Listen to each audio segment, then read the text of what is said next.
Hey guys, the Epicness back here, and this is a Blender tutorial. This is my second tutorial, but for this one, it is actually Blender. Um, for this, it's going to be showing how to add in basic controls. Sorry, I have an enemy under here. And this is also just a sneak peek of the game I am making right now. It's going to be like a shooting type game, but, anyway, yeah. It's going to be it's really fun to make anyway. I'm still working on it, and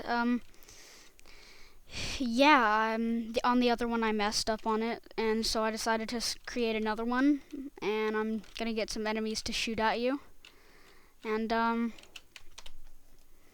anyway, yeah. So I'm gonna go ahead and show you guys how I added in these basic, really easy controls.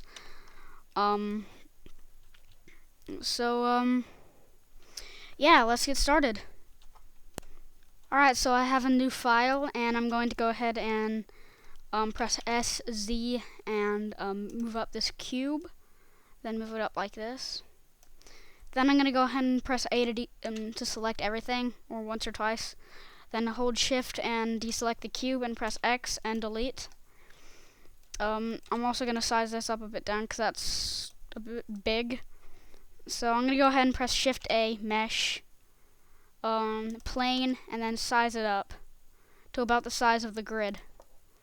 Let's also change the color to it. Let's go ahead and make it a kind of green color, more bright. Well, this isn't really gonna matter right here, but anyway, let's go from Blender Render to Blender Game, and you don't have to go to Game Logic. It's just easier to do things, I guess, but I like to keep it as default. I'm going to go ahead and move this up and go from timeline to logic. Anyway, now let's go ahead and add in some controls. So let's go ahead and add 4 keyboards. 3. How many do I have so far? I lost track already. Alright, so I have 3. And let's add 4 motions actuators. And just count them to make sure you actually have 4. And let's go ahead and for the first one, click on the key and name it W, and then name it W as well. Now on the location, let's hit that twice and connect these up on the Y-axis on location. And now let's just test it out by pressing P to play. And it just moved it forward, like that. But before we continue, let's go ahead and add dynamic. And that way it adds in, this easily movable object, and it falls off and it looks more realistic. And as you can see, it goes down in the ground, and to fix that we just have to size that up and move the plane down. Let's go ahead and try again. There we go. It's better now. Anyway, since that works, let's go ahead and go down and name this one S, and then name it S up there as well, and connect them. And then go to -20. Then close it up. And then see if it worked. And it did. W and S. Now for this one, let's call it A, and then again and name it A. Connect them up. Let's go ahead and on the rotation side, let's try 2 on the Z, and it worked because it turned it left. And we can close that up. And for this one, let's call it D, and name it up there D as well. So let's also go ahead and connect it and make it -2 on the Z axis on location. On rotation. And now, as you can see, we have this neat little game right here. Let's go ahead and make this plane a lot bigger. so we have more room. Now let's go ahead and add in the camera. So let's press Shift A camera, and let's press 0 to go into camera view. And scroll in a bit, and now let's press N and then lock camera to view. Press N again, then move it to where you want. I'm gonna go ahead with not really like the game I'm working on now. It's gonna be more like this type thing. If you want to make it first person, you can move it in front of the queue, but for this tutorial I'm just gonna go ahead and make it behind it a bit like this. Let's go ahead and press N and stop lock camera to view. Now let's also go ahead and click on the camera, then hold Shift and right click on the cube and press Control P and then Object. Now click on the camera and press Add Sensor. Sorry if I'm going too fast for you.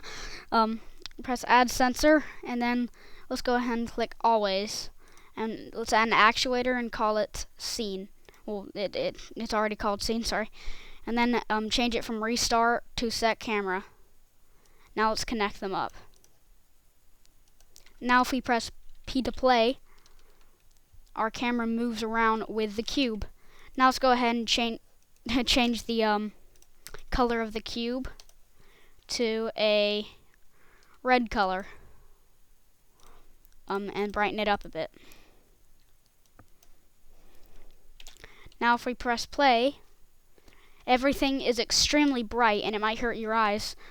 Anyway, first of all, let's change the horizon color, or the sky color, to a happy-ish color. That way it looks more realistic. Now let's go ahead and add in some light so that it isn't really that bright, like as you can see right there. So let's go ahead and press Shift A, lamp, then spotlight or spot. And now if we press P to play, everything is very, very, very dark. That's because we need to move it above like that. You don't really have to do this. I don't think the spot really works. Sorry about that. Let's add a lamp and let's try sun. And as you can see, it gave it a bit more color. But first, let's kind of move it behind it, like that. Now if we press P to play, it's like it's a bit easier. But you can play around with the light. It doesn't really matter how you have it. I like to not really have a light, honestly.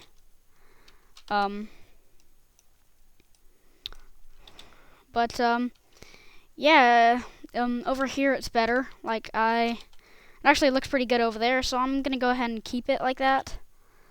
I'm also gonna go right click on it and right click on the right click on the lamp and then right click on the cube, press Control P, then Object, so it moves around with it. Anyway, that's about it. Thanks for watching this tutorial. I know it was only small, but it could actually help out beginners for Blender BGE or Blender Game Engine or Blender Game. It doesn't really matter what you call it.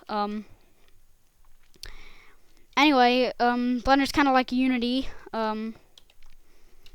It's basically like Unity, but it has a lot more things to it. You can do more things, but you can't do more things with Blender Game. You can do it with normal Blender, which is kind of really mostly used for animation making and stuff. But anyway, I like to use Blender Game because it is fun to use, and it's not one of those game makers that you have for kids where they set up a bunch of crap hotkeys. And anyway, it's a bit professional, but once you get used to it, it's easier. Anyway, thanks for watching this tutorial, and bye.